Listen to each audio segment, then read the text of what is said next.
Hello and good morning, listeners. Welcome back to Almus Market Mornings, your daily dose of global financial updates. I'm your host, Swaraj Rajagopal, and we have got you covered on everything from currency shifts to pivotal central bank decisions and important speeches. Plus, you'll gain expert analysis on macroeconomic data that's shaping the market narrative right now. Join us for this episode and navigate the markets with confidence.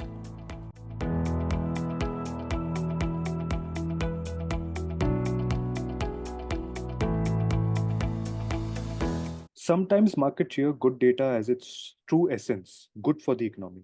Other times they cheer on data basis the broad positioning.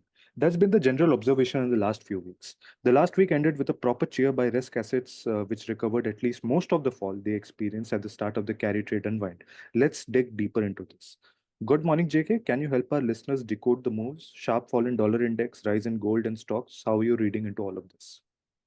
Hey, good morning, Swaraj. Yes, I think overall the environment in the markets look quite benign. That's why we have seen stocks holding on to the gains last week mostly, and then a dollar falling, and yields also somewhere closer to not exactly at the lows, but definitely on the lower side of the last several months range. Now, what trigger was there on Friday? Nothing big in terms of the economic data, but yes, there was something that many people missed was, at least in the media, was the statements from one of the Fed members, Mr. Goolsbee, who has now said that we need to be less restrictive. And actually, he's saying that currently we are quite restrictive, and lately business contacts are saying that they can't pass higher prices to consumers as before, indicating that the consumers are getting more cost conscious, which can eventually lead to some impact on the overall consumption. So he is sounding a bit dovish. I think these statements have been taken positively by the market more than the preliminary reading of Michigan consumer sentiment, which of course came a bit higher, but nothing very significant. And inflation expectations were also flattish compared to last month. But Goolsbee's statements were definitely dovish, and I think that has kept the market aloft and also kept the dollar weak. We what we saw was modest gains for the stocks, but through the week they have gained substantially. Importantly, on the dollar, we saw most of the currencies closing at their best levels for months against the dollar, and particularly the euro closing at 1.01, sorry, 1.1030, which was the last high close in December 2023. Even the dollar index closed, closer to 102, which was, significant. But because these things came without any big trigger, and also even as the market's perception of September rate cut is now decisively at 0.25% and nowhere near 0.5%, also gives some doubts whether these gains for the currencies as well as the gold will be maintained. But we have to see if the technical breakout do sustain, then we will see higher levels.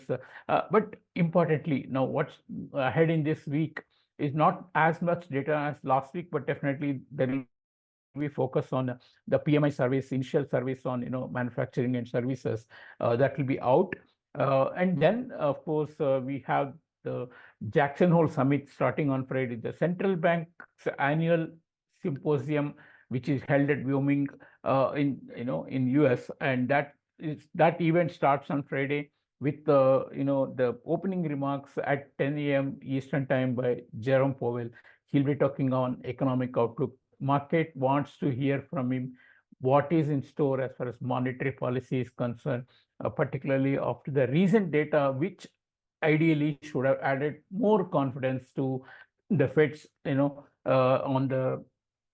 on getting inflation down to the target of 2%. So that's the focus it will be, and therefore I think markets can become a bit rangy at higher levels until the Jackson Hole Summit, and then we will hear him out. And I think that will be the main focus for the market as well. And of course, we are also focusing on Japanese yen, which has tried to break towards 150 but failed. I think there are a lot of carry positions which are out there, and also the long positions in the dollar in which get unwound as we see more weakness in yen. We are also seeing important data coming up on Japan CPI. And last week's GDP was very strong because consumption was good. And if CPI also confirms that, I think there is something that we should be mindful of about yen's resumption of strength, and that can lead to some unwind and long positions being cut, or the yen strength that can resume also. Focus is also on whether the Chinese central bank further tapers their interest rates. Now that yuan is trading as much stronger, they should not have much constraint, because the Chinese premier today morning has once again given a statement that their focus will be on improving the domestic consumption. So, in all, I would say our eyes will be on policymakers, what they say, what they do this month. I mean, this week, not exactly any monetary policy decision, but then their statements, which are going to be closely watched for direction of the market. Now, coming to the yellow metal, yes, it broke the previous all-time high of 2485 and then closed at 2500 plus. And yes, I think that's a good move. But again, I wouldn't say there was any major trigger on the Friday. So so long as it can hold the dip at 247080 on a correction, I think a more up move can be seen in the gold as well. I mean, the short-term market may be slightly long. Now, come to the rupee and the Indian markets. We have been quite subdued relative to the global market, be the rupee or the stocks. But on Friday, I think the price action was somewhat reassuring for the local equity watchers, because there was a gain of 1.7% for the major index, and it was sustained. That was the most important thing. And possibly the negative news surrounding Indian markets, one, the regional disturbances in Bangladesh, or the latest research report from Hindenburg, which was put some caution into the FIs, who had been seen selling last week, may have dissipated now, and market may be much calmer, may have some energy to catch up the global market rally also. The closing on Friday was good. FI numbers were very small, positive after days of negative flow. On the rupee as well, we saw some reaction after dollar index falling to close to 102. We closed near 83.90. This is the second day that we are closing near that level in offshore trades. But of course, what matters is how it behaves in the onshore market when the RBI is present.